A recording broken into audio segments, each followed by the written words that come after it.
এই জন্য রসুল বলেন, যে ব্যক্তি আমি রসুলের রেখে যাওয়া এলেমকে শিক্ষা করবে, মহান রব্বুল আলামিনকে পাওয়ার জন্য যে ব্যক্তি এলেম শিক্ষা করবে, আল্লাহ রব্বুল আলামিন জান্নাতে ওই বান্দার জন্য সর্ব উৎকৃষ্ট জায়গা, নিয়ামতের জায়গা রেখে দিবেন। কেমন নিয়ামতের জায়গা? একজন শিশুকে আপনি মাদ্রাসার মধ্যে ভর্তি করলেন, ওই শিশু মাদ্রাসার গিয়ে আলিফ বা এইগুলা হরফ যখন তেলাওয়াত করবে, পড়বে, আল্লাহ রব্বুল আলামিন ফেরেশতা নিয়ে গর্ব করেন, ও দুনিয়ার ফেরেশতারা, এ আমার ফেরেশতা মালাইকার দল, শুনে রাখো, তোমরা না বলেছিলা আমি রব আল্লাহ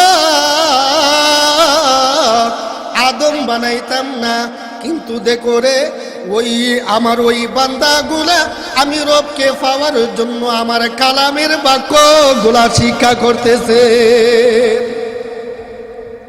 এই কালাম এমন এক কালাম, মহান রব্বুল আলামিনের এমন এক কালাম, এমন এক বাক্য, কোন ব্যক্তি যদি একবার সুবহানাল্লাহ, আমরা সুবহানাল্লাহ কই না, বলিনি, কোন ব্যক্তি যদি একবার সুবহানাল্লাহ তেলাওয়াত করে, একবার সুবহানাল্লাহ, মুফাসসিরিনে কেরাম লিখেন, একবার সুবহানাল্লাহ তেলাওয়াত করার কারণে বান্দার জিকিরে শামিল।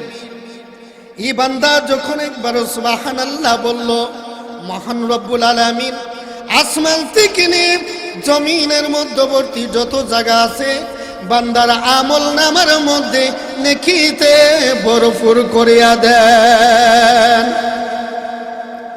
আল্লামা শাহ ওলিউল্লাহ মুহাদ্দিস দেহলভী রাহমাতুল্লাহি আলাইহি ওনার একটি গ্রন্থের মধ্যে লিখেন, এক যুবক গুরুস্থানের পাশ দিয়ে চলে যায়, মুক্তাহার গ্রাম, নবীগঞ্জ মুক্তাহার গ্রাম গুরুস্থান আছে না, গুরুস্থানের পাশ দিয়া যখন চলিয়া যায়, হঠাৎ করে খবর থেকে আল্লাহর কোরআন তেলাওয়াতের আওয়াজ শোনা যায়।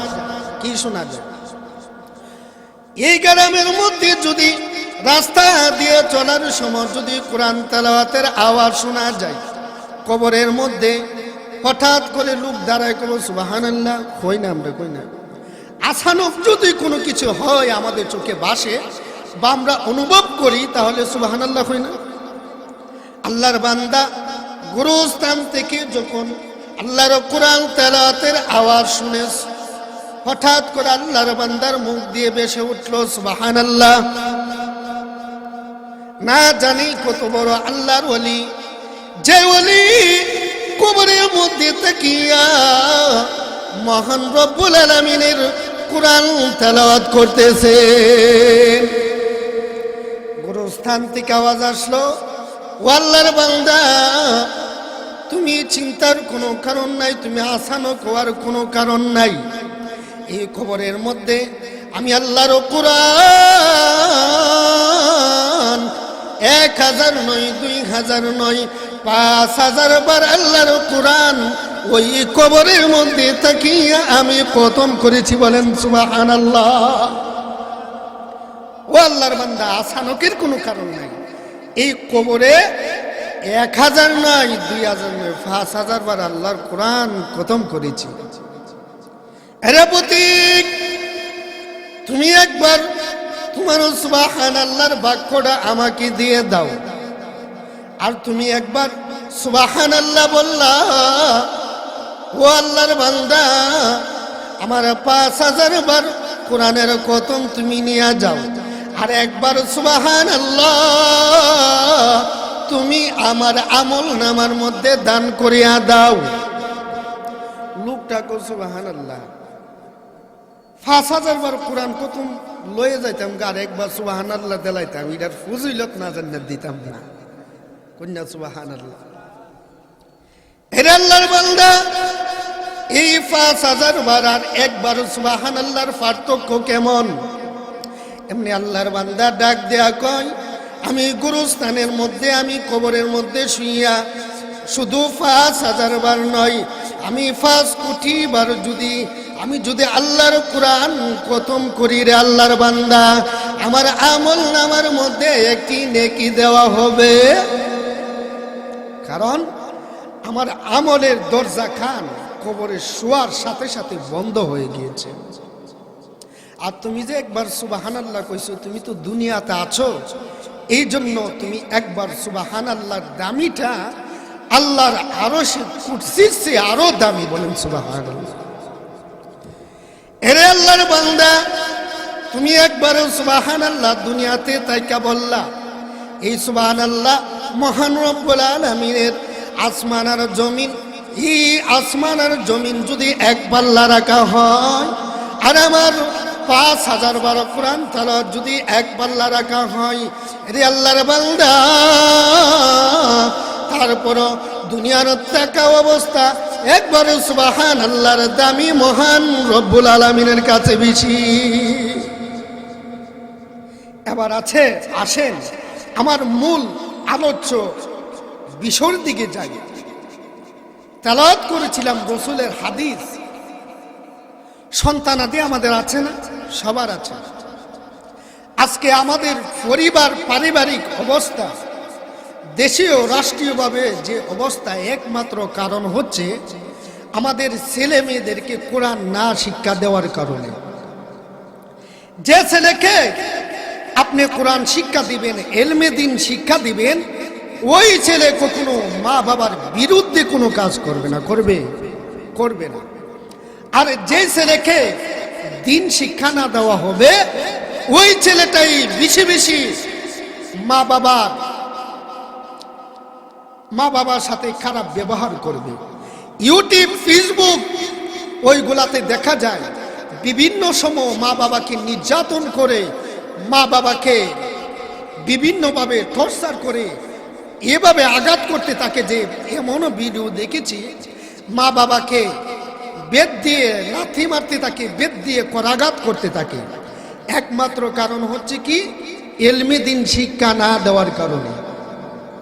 আসেন আমাদের সন্তানাদেরকে যদি এলেম শিক্ষা দেই, কোরআন শিক্ষা দেই, এর দ্বারা আমাদের কি ফজিলত হবে? দুনিয়ার কি ফজিলত, আখিরাতের কি ফজিলত। এবার আসেন, যে ছেলেকে আমি দিন শিক্ষা দেব, ওই ছেলের দ্বারা আমি তো নিজেও, আমি পিতামাতা হিসেবে কষ্ট পাবো না, আমার পাড়া প্রতিবেশীও কষ্ট পাবে না। পাবে কি? পাবে না। এবার আসেন, এই কোরআন শিক্ষা দিলে আপনার ফায়দা কি হবে? একটা ওয়াকিয়া বলি।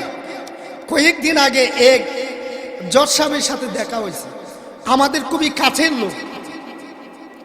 উনি বলতেছেন যে ভাই আমাদেরকে খুব স্নেহ করেন, আমাদেরকে ছোট ভাই হিসাবে দাবি করেন।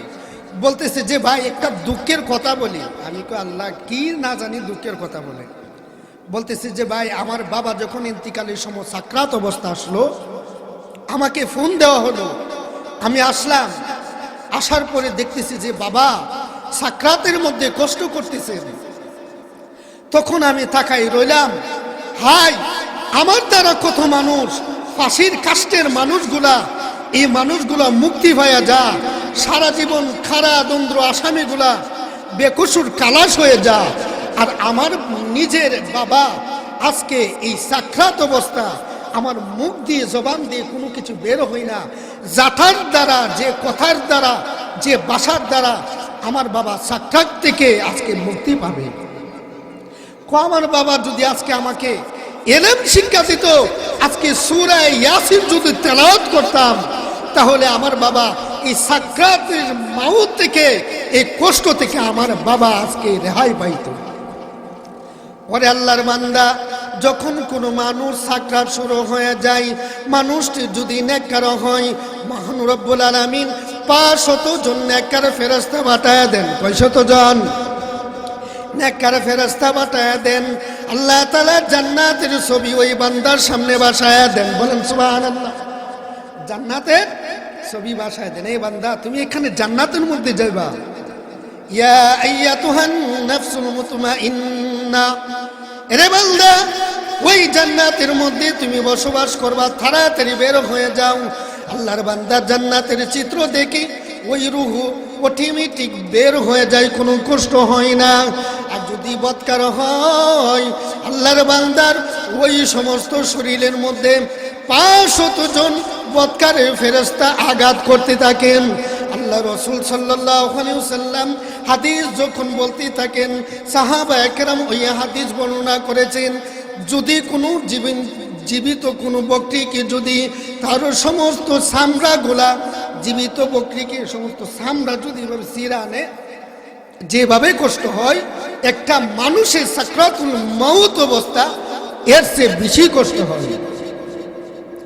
যদি আল্লাহর বান্দা নেককার হয়, কোরআন তেলাওয়াত করে, তাহলে আল্লাহর বান্দার ওই সাকরাতটা সহজ হয়ে যায়।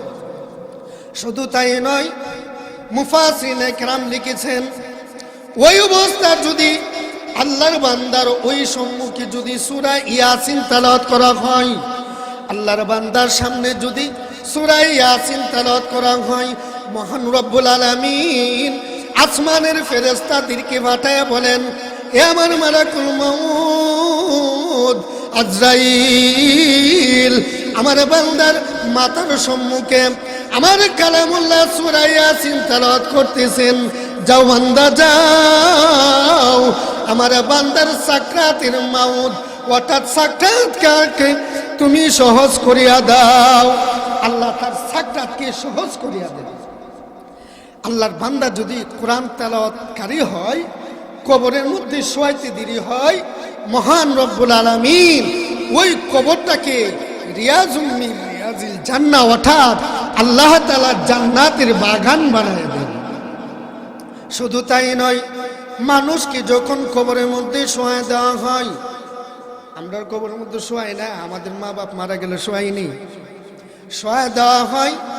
হযরত আবু হুরায়রা রাদিয়াল্লাহু তাআলা আনহু হাদিস বর্ণনা করেন, আরো সাহাবায়ে কেরাম বর্ণনা করেন, যদি কোনো মানুষকে কবরের মধ্যে শোয়াই দেওয়া হয়, কবরের মাটি এমন ভাবে ছাপ দিতে থাকেন, একটি পাঁজর অর্থাৎ একটি হাড্ডি আরেকটা হাড্ডির ভিতরে অটোমেটিক ঢুকিয়া যায়, এমন ভাবে ছাপ দিতে থাকে। তখন এই ছাপ থেকে বাঁচার জন্য একটি আমল আছে। এই ছাপ থেকে বাঁচার জন্য কয়টি আমল আছে? একটি আমল। এই ছাপ থেকে বাঁচার জন্য একটি সবচেয়ে বড় আমল হলো আল্লাহর কোরআন বেশি বেশি তেলাওয়াত করা। কি করা? আল্লাহর কোরআন বেশি বেশি তেলাওয়াত করা। মানুষ যখন আল্লাহর কোরআন বেশি বেশি তেলাওয়াত করবে, মানুষটাকে কবরে শোয়াইতে দেরি হবে। আল্লাহর বান্দাকে এক প্রকার পাখির নেই অথবা একটি শিশুর নেই, এই বান্দাকে আবৃত্তি করে রাখবে, যার কারণে উভয় পাশের মাটি বান্দাকে ছাপ দিতে পারবে না। এই জন্য আমরা যারা আছি, কমপক্ষে আমাদের ছেলে মেয়ে যারা আছে তাদেরকে এলমে দিন শিক্ষা দিব। কি দিয়ে শিক্ষা দিব? এলমে দিন শিক্ষা দিব। যতটুকু শিখলে সে কোরআন তেলাওয়াত করতে পারবে, নামাজ পড়তে পারবে, মহান আল্লাহ তাআলার ইবাদত বন্দেগী করতে পারবে, এতটুকু দিন আমরা কি করব? শিক্ষা দেব। আর এতটুকু দিন যদি আমরা শিক্ষা না দেই, হাসরের ময়দানে আপনি আমাদেরকে এর কারণে আল্লাহ তাআলার কাছে জিজ্ঞাসাবাদ হবে। এর কারণে আর মহান আল্লাহ আমাকে কোন ঘাটিতে ধরে ফেলে সেটা বলা যায় না।